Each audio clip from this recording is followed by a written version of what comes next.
Hello students. तो GST के हमने फर्स्ट लेक्चर में कॉन्सेप्ट पढ़ लिया था, एक क्वेश्चन भी किया था। अभी आगे जो है उसी टाइप के कुछ क्वेश्चंस हम लोग और प्रोसीड करेंगे।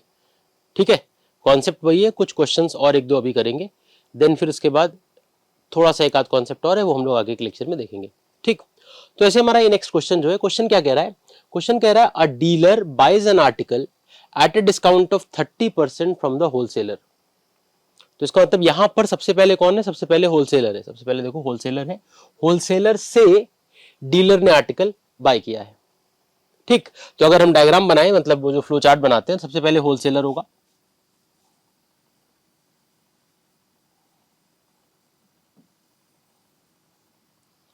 ठीक, होलसेलर के बाद नेक्स्ट होगा डीलर। तो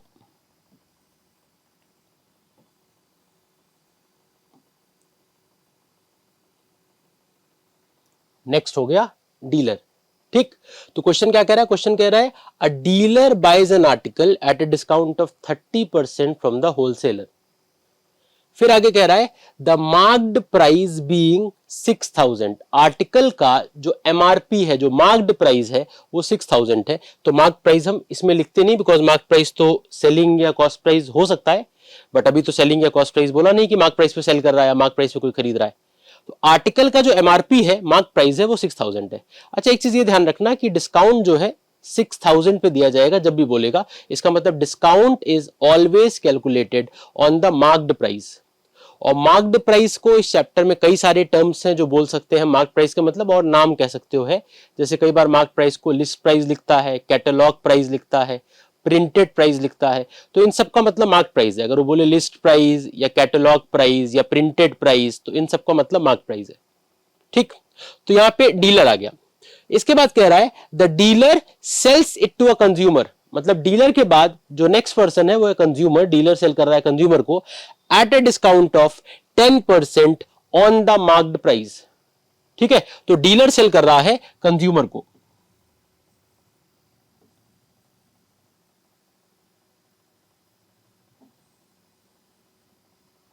ठीक, तो टोटल 3 लोग हैं। एक बात यह ध्यान रखना कि डिस्काउंट जितनी बार भी दिया जाएगा, बार बार डिस्काउंट मार्क्ड प्राइस पे ही कैलकुलेट होगा। जैसे मान लेते कोई सामान 10,000 का है, हमने उस पर 10% का डिस्काउंट दिया, एक सेलर ने खरीद लिया, तो 9,000 में उसने खरीदा। अब अगर वो सेलर आगे किसी को डिस्काउंट ऑफर करेगा जिसको बेच रहा है, तो वो डिस्काउंट अगर 5% का देगा, तो वापस से वो 5% 10,000 पे ही कैलकुलेट होगा, 9,000 पे नहीं होगा। ये ध्यान रखना, डिस्काउंट बार बार कैलकुलेट अगर होगा तो बार बार वो एमआरपी पे ही होगा, अनलेस एंटिल वहां पर सक्सेसिव डिस्काउंट या फर्दर डिस्काउंट जैसा कोई वर्ड यूज हो। मतलब अगर वही सेलर दूसरा डिस्काउंट दे रहा है, तो हम उसको कहते हैं कि वो सक्सेसिव डिस्काउंट है या फर्दर डिस्काउंट ऑफर कर रहा है। तब ऐसा होता है कि डिस्काउंटेड प्राइस पे अगला डिस्काउंट दिया जाता है। अदरवाइज डिस्काउंट बार बार कैलकुलेट होगा ऑन द ओरिजिनल प्राइस जो उसका एमआरपी है। ठीक है, तो यहां पर क्वेश्चन में सबसे पहले बोला है कि जो एमआरपी है वो हमारा 6000 है, और होलसेलर ने जब सेल किया, तो मतलब होलसेलर का जो सेलिंग प्राइस है उस वो क्या होगा? वो होगा 6000 माइनस 6000 का 30%। ठीक है, तो इसका मतलब यहां पर अगर हम कैलकुलेट करें पहले सेलिंग प्राइस फॉर होलसेलर,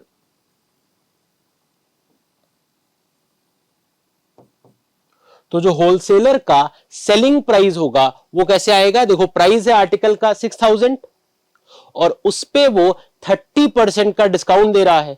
तो इसका मतलब 6000 माइनस इस 6000 का 30%, इसका मतलब 30% ऑफ 6000। ठीक है, यहां से क्या होगा? ये जीरोस कैंसिल हो जाएंगे। फिर 6000 माइनस, अच्छा 3 × 6 कितना होता है? 18, और आगे 2 जीरो हो जाएगा, 1800 माइनस करके आएगा ₹4200। ठीक है, तो 4200 वो हमारा होलसेलर का क्या होगा? होलसेलर का सेलिंग प्राइस होगा। अच्छा, होलसेलर किसको सेल कर रहा है? डीलर को सेल कर रहा है। तो जो होलसेलर का सेलिंग प्राइस होगा वो डीलर का कॉस्ट प्राइस हो जाएगा। तो यहां से हमें दो डेटा एक तरह से मिल गया। होलसेलर का सेलिंग प्राइस कितना हो गया? ₹4200। और जो होलसेलर का सेलिंग प्राइस है वो डीलर का कॉस्ट प्राइस है। तो यहां से डीलर का सीपी मिल गया ₹4200। ठीक। अब क्वेश्चन आगे क्या कह रहा है? अब क्वेश्चन आगे कह रहा है the dealer sells it to a consumer at a discount of 10%। मतलब जब डीलर ने आगे ये प्रोडक्ट कंज्यूमर को सेल किया तो उसने जो डिस्काउंट दिया वो 10% का दिया। अब जो मैंने एक्सप्लेन किया था एक बार फिर बता रहे हैं कि अब 10% का डिस्काउंट डीलर इस पे नहीं देगा।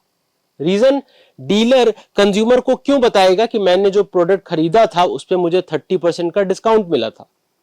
वो तो यही मान के चलेगा, वो तो यही बताएगा ना, आर्टिकल जो है उसकी एमआरपी 6000 रुपए है।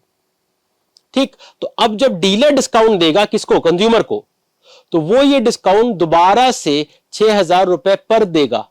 तो ये ध्यान रखना, इस चैप्टर में अगर डिस्काउंट 2 बार 3 बार कैलकुलेट होता है तो हर बार वो डिस्काउंट 6000 पे ही कैलकुलेट होगा। ये ध्यान रखना। बात समझ में आ गई? ठीक। तो अभी हम लोग 6000 पे 10% का डिस्काउंट कैलकुलेट करेंगे और वो हमारा जो होगा वो होगा सेलिंग प्राइस फॉर डीलर। तो अगर हम निकाले SP, selling price for dealer, तो जो डीलर का सेलिंग प्राइस होगा वो कितना होगा? डीलर का सेलिंग प्राइस होगा 6000 माइनस इस 6000 का 10% माइनस कर देंगे निकाल, क्योंकि 10% का डिस्काउंट दे रहा है। तो 10% ऑफ 6000, जीरोस कैंसिल हो गए। 60 इंटू 10 कितना आएगा? 600। और अगर हम 6000 में से 600 माइनस कर देंगे तो यह आ जाएगा ₹5400। ये बात समझ में आई? 6000 उसका एमआरपी है और उस पर 10% का डिस्काउंट ऑफर किया गया है। तो इसका मतलब है 10% निकाल लेंगे किसका? 6000 का। तो 6000 का 10% जो आएगा वो आएगा 5400। ये 5400 क्या है? ये 5400 डीलर का सेलिंग प्राइस है। और अगर डीलर का सेलिंग प्राइस है तो ये कंज्यूमर के लिए अपने आप क्या हो जाएगा? कंज्यूमर के लिए कॉस्ट प्राइस हो जाएगा। तो अगर हम इसको फिल कर ले, डीलर का सेलिंग प्राइस कितना हो गया? ₹5400। और जो डीलर का सेलिंग प्राइस है वो कंज्यूमर के लिए कॉस्ट प्राइस हो जाएगा। तो कॉस्ट प्राइस हो जाएगा ₹5400। क्लियर है ये?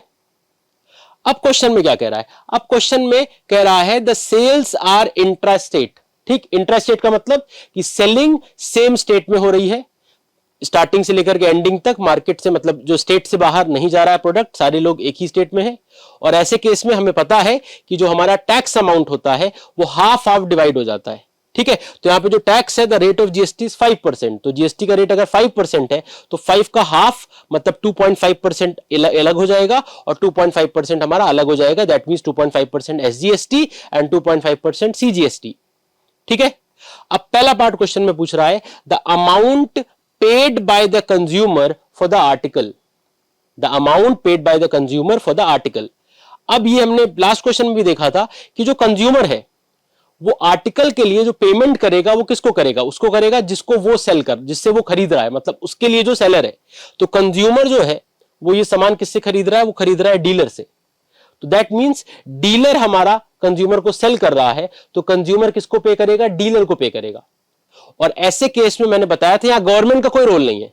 जब गवर्नमेंट का रोल होता है कितना टैक्स गवर्नमेंट को जा रहा है, तो जो बीच वाले सेलर होते हैं वो टैक्स पे करते हैं प्रॉफिट पे, और जो हमारा फर्स्ट सेलर होता है जिसके लिए कॉस्ट प्राइस नहीं गिवन होती है, मेंशन ही नहीं होता कॉस्ट प्राइस का, वो टैक्स पे करता है सेलिंग प्राइस पर। लेकिन यहां गवर्नमेंट को कितना टैक्स जा रहा है ऐसा कुछ नहीं पूछा जा रहा है। यहां यह पूछा जा रहा है कि कंज्यूमर ने जब ये सामान डीलर से परचेज किया, डीलर से खरीदा, तो कंज्यूमर ने कितना पैसा जो है डीलर को पे किया टैक्स को इंक्लूड करके। तो ऐसे केस में क्या करते हैं, ऐसे केस में जो कंज्यूमर का कॉस्ट प्राइस है हम उसी कॉस्ट प्राइस पे एसजीएसटी निकालते हैं, उसी कॉस्ट प्राइस पे सीजीएसटी निकालते हैं और तीनों को ऐड कर लेते हैं, वो आता है amount that the consumer pays to the dealer. अच्छा, इसमें कई बार ऐसा बच्चे सोचते हैं कि डायरेक्ट 5% निकाल के ऐड कर दे, मतलब टोटल कंबाइंड जीएसटी, लेकिन कभी कभार कुछ स्कूल में इसको मार्क्स कट कर लेते हैं, नहीं मार्क्स देते उस पर, इसलिए अवॉइड करना बेटर ये है कि हम कॉस्ट प्राइस लें, कॉस्ट प्राइस पे हम लोग पहले उसका एसजीएसटी निकालें, उसका सीजीएसटी निकालें और फिर तीनों को आपस में ऐड कर दें। ठीक है, तो यहां पर हम लोग लिखे यहां पर amount paid by consumer for the article, amount paid by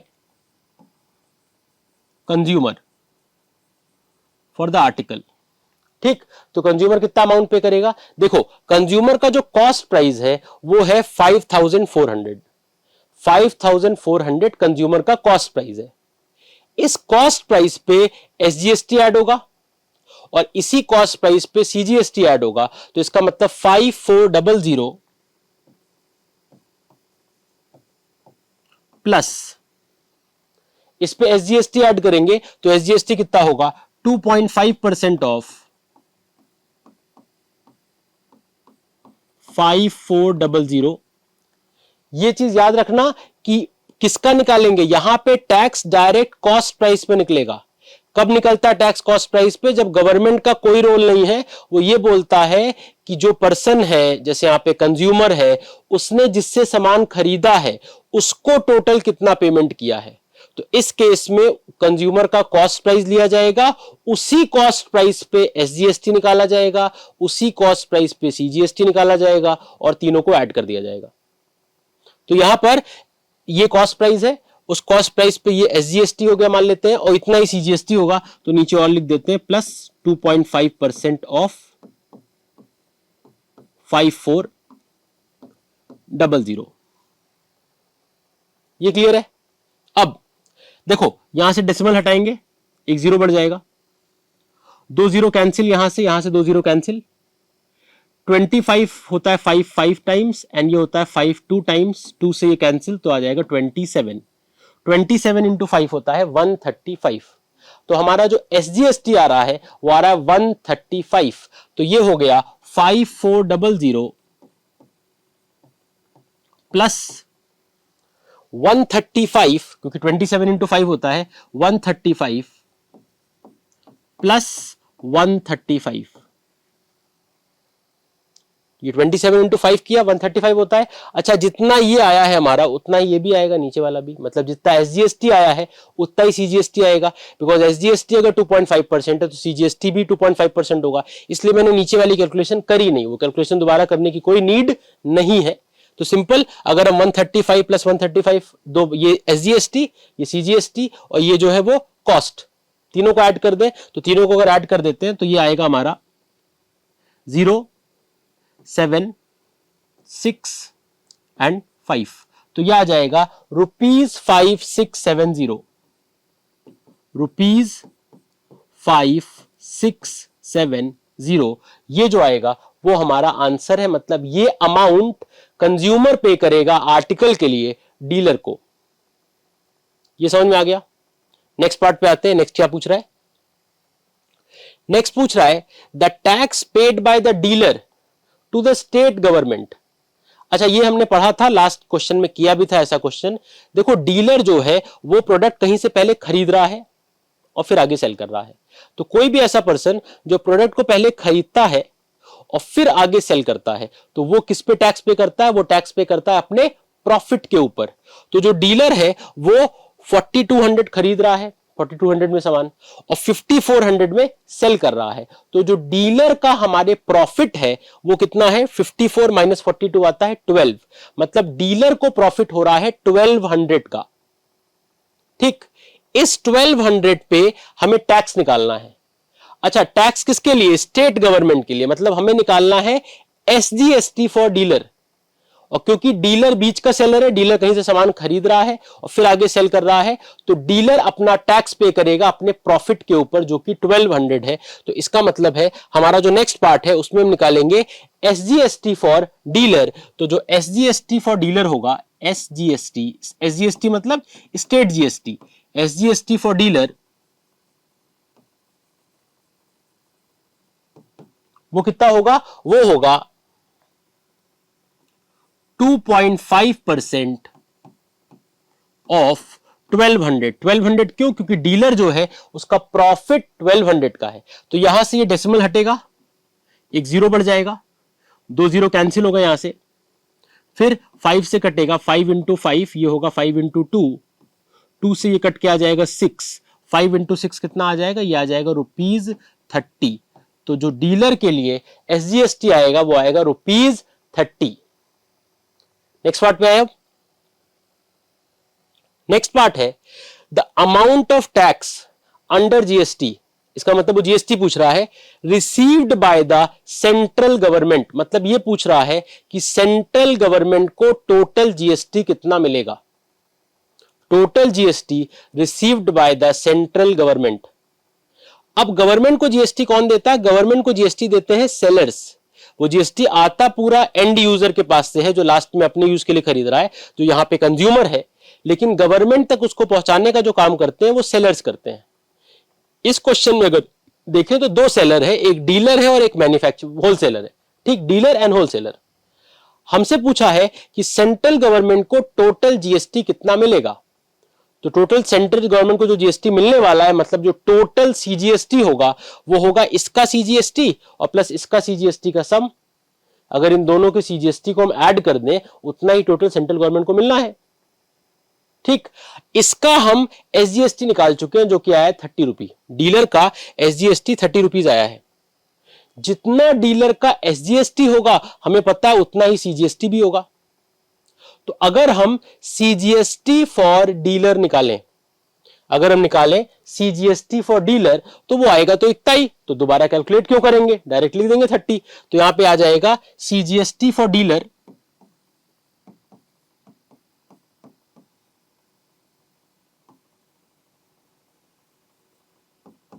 is equal to ₹30।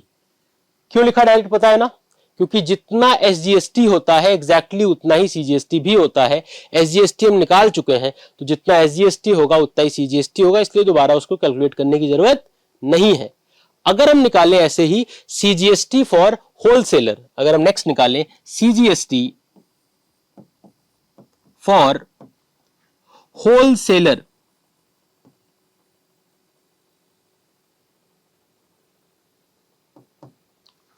तो होलसेलर क्योंकि वो उसका कॉस्ट प्राइस नहीं है। देखो क्वेश्चन में ऐसा कहीं नहीं बोल रहा है कि होलसेलर सामान को कहीं से परचेज करके ला रहा है या कितने में ला रहा है, दैट मींस उसका डायरेक्टली सेलिंग प्राइस है। अच्छा, जैसे हमने पहले पढ़ा है कि जिस सेलर का डायरेक्ट सेलिंग प्राइस होता है वो अपना जीएसटी डायरेक्ट सेलिंग प्राइस पे करता है। इसका मतलब 2.5% ऑफ 4200 ये होगा सीजीएसटी फॉर होलसेलर। तो हम सीजीएसटी फॉर होलसेलर होगा 2.5% ऑफ किसका 2.5%, 4200 का। तो ऑफ 4200 इसको सॉल्व करें तो यहां से ये दोनों जीरोस कट जाएंगे, डेसिमल हटाएंगे तो एक यहां पे जीरो बढ़ेगा, मतलब नीचे 10 हो गया। 5 से कैंसिल कर दें तो 5 इंटू 5 ये कर देंगे तो 5 इंटू 2, 2 से इसको कैंसिल कर देंगे तो 21, 21 इंटू 5 कितना आ जाएगा, ये आ जाएगा ₹105।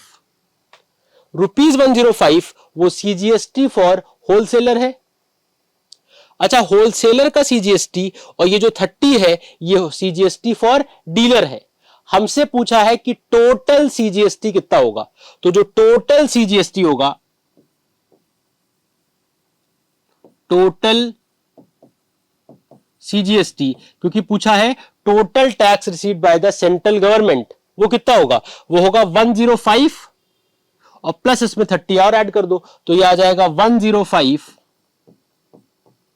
प्लस 30 ऐड होके आएगा 135। तो ये आ जाएगा 135 रुपीज 135 जो होगा वो हमारा टोटल सीजीएसटी होगा received by the central government, obvious सी बात है, in selling of the product, मतलब सारे सेलर्स का मिलाकर।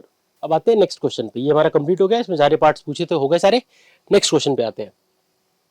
देखो नेक्स्ट क्वेश्चन कह रहा है a shopkeeper sells an article at the list price of 1500। तो मतलब सबसे पहले एक शॉपकीपर है, शॉपकीपर आर्टिकल को सेल कर रहा है eight the list price of 1500। मतलब जो 1500 है वो लिस्ट प्राइस भी है, मतलब मार्क प्राइस है, और साथ ही साथ वो शॉपकीपर का सेलिंग प्राइस भी है, क्योंकि शॉपकीपर इतने में सेल कर रहा है। ठीक, उसके बाद कह रहा है the rate of GST on the article is 18%। if the sales are intra-state and the shopkeeper pays a tax of 27 to the central government। अच्छा, तो इस क्वेश्चन में हमें जीएसटी का परसेंटेज भी दिया हुआ है कि कितने परसेंट जीएसटी है, और एक्चुअल जो जीएसटी अमाउंट आएगा, जितना जीएसटी पे किया गया है, वो भी दिया हुआ है। ठीक है, क्वेश्चन क्या पूछ रहा है, find the discount at which the shopkeeper bought the article.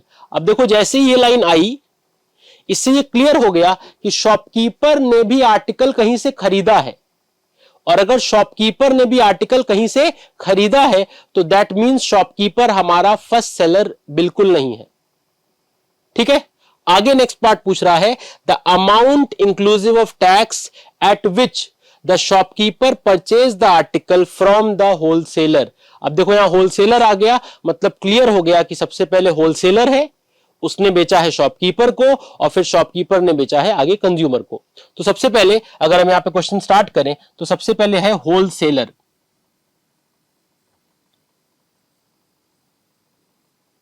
ठीक, होलसेलर ने किसको सेल किया है, होलसेलर ने सेल किया है शॉपकीपर को, एंड फिर शॉपकीपर ने सेल किया है आगे, मतलब कंज्यूमर को किया होगा, लिखा नहीं इसमें तो हम कंज्यूमर ले लेते हैं।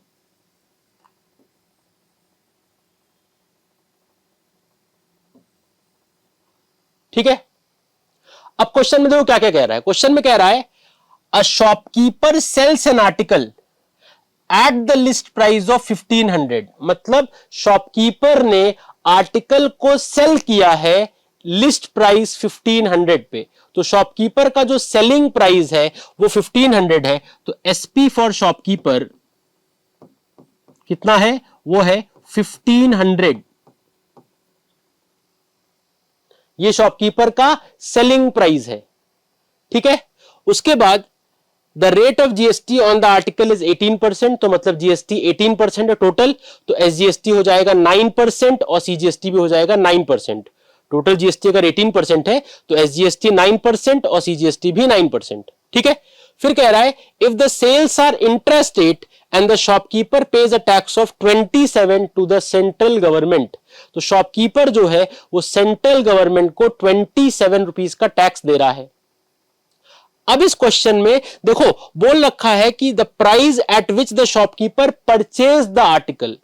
इसका मतलब है ये दिया तो नहीं है कि शॉपकीपर ने आर्टिकल कितने में खरीदा होलसेलर से, बट ये क्वेश्चन में मेंशन्ड है कि शॉपकीपर ने आर्टिकल होलसेलर से खरीदा है, तो शॉपकीपर का कुछ कॉस्ट प्राइस होगा, पता नहीं है, दिया नहीं है कॉस्ट प्राइस, लेकिन कॉस्ट प्राइस उसका होगा जरूर क्योंकि उसने सामान खरीदा है। तो यहां पर हम अज्यूम करेंगे let cost price of shopkeeper be x. ठीक है, तो हमने शॉपकीपर के कॉस्ट प्राइस को एक्स ले लिया, शॉपकीपर के सीपी को हमने एक्स अज्यूम कर लिया। ठीक, और जो शॉपकीपर का सेलिंग प्राइस है वो कंज्यूमर का या वो जिसको भी बेच रहा है उसका कॉस्ट प्राइस हो जाएगा। तो कंज्यूमर का जो कॉस्ट प्राइस होगा वो होगा 1500। क्लियर है ये? अब क्वेश्चन क्या कह रहा है, क्वेश्चन ये कह रहा है कि जीएसटी 9% है और शॉपकीपर ने 9% टैक्स जो पे किया है, टोटल टैक्स कितना आया है, 27 रुपीज आया है सीजीएसटी। तो सीजीएसटी फॉर शॉपकीपर अगर हम निकाले, देखो हमें पता है कि शॉपकीपर जो टैक्स पे करेगा वो किस पे करेगा, शॉपकीपर टैक्स पे करेगा प्रॉफिट पे। ठीक, तो शॉपकीपर का जो प्रॉफिट है, अगर यहां से हम प्रॉफिट निकालें तो होगा 1500 माइनस एक्स। क्योंकि 1500 है सेलिंग प्राइस और एक्स है कॉस्ट प्राइस, तो शॉपकीपर का जो प्रॉफिट आएगा वो आएगा 1500 माइनस एक्स। इसी प्रॉफिट पे टैक्स निकलेगा शॉपकीपर का, और टैक्स है कितना, टैक्स है 9%। तो अगर यहां पर हम निकालें CGST for shopkeeper, CGST for shopkeeper,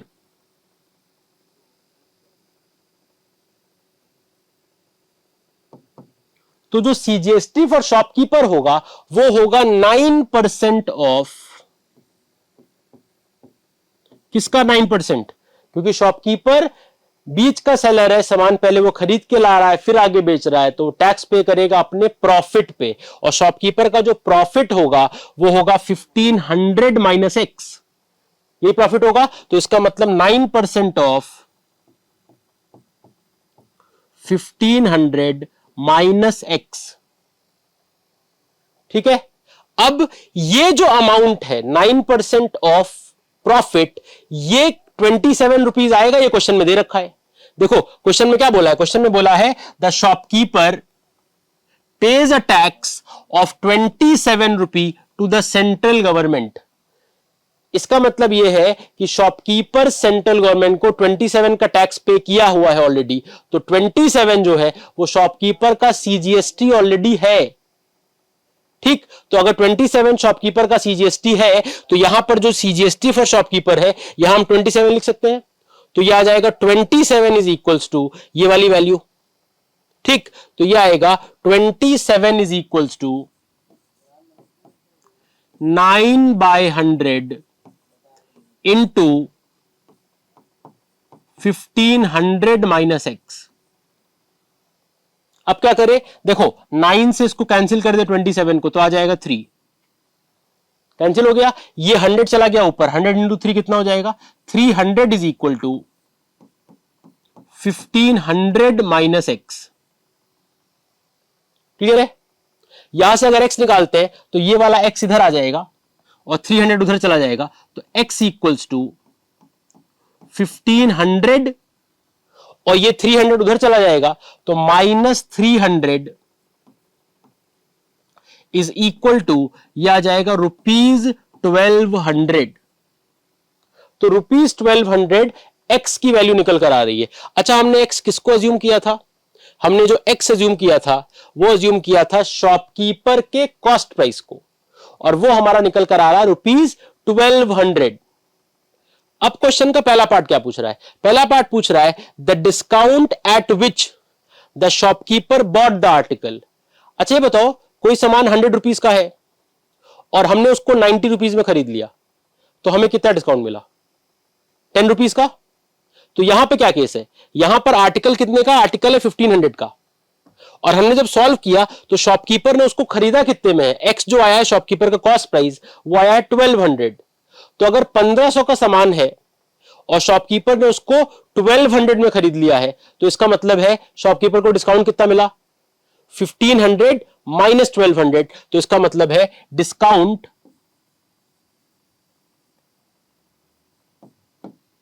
equals to ₹1500 minus 1200। इसका मतलब जो डिस्काउंट है वो है ₹300 का, 300 का डिस्काउंट शॉपकीपर को मिला है। नेक्स्ट अगला पार्ट पूछा है the amount inclusive of tax at which the shopkeeper purchase the article from the wholesaler. यह पूछ रहा है कि किस रेट पर शॉपकीपर ने आर्टिकल होलसेलर से खरीदा है। मतलब ये वही क्वेश्चन है कि शॉपकीपर ने आर्टिकल खरीदने के लिए होलसेलर को कितना पैसा दिया है।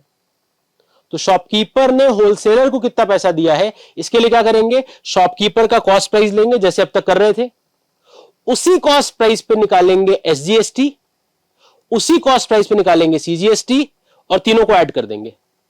फिर से बोल रहे हैं क्या करेंगे, ये क्वेश्चन क्या पूछ रहा है कि शॉपकीपर ने आर्टिकल के लिए कितना पैसा होलसेलर को दिया है। देखो यहां गवर्नमेंट कहीं इन्वॉल्व नहीं है, और जब गवर्नमेंट इन्वॉल्व नहीं होती ये पूछता है कि किसी पर्सन ने जिससे सामान खरीदा उसको कितना पैसा दिया है। जैसे यहां पूछ रहा है कि शॉपकीपर ने होलसेलर को कितना पैसा दिया है, तो शॉपकीपर का ही लिया जाता है कॉस्ट प्राइस, उसी कॉस्ट प्राइस पे निकलता है एसजीएसटी, उसी पे निकलता है सीजीएसटी, और फिर तीनों को ऐड कर देते हैं। ठीक, तो शॉपकीपर का जो कॉस्ट प्राइस हमने निकाला है वो आया है 1200।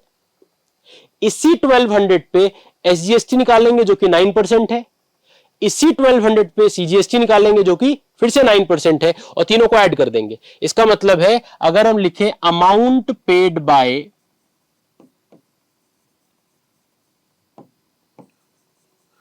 शॉपकीपर और इंक्लूडिंग टैक्स निकालना है, अगर अमाउंट पेड पूछता है तो बाय डिफॉल्ट हमेशा इंक्लूडिंग टैक्स ही माना जाएगा। वो किसको अमाउंट पे किया इसने? होलसेलर को।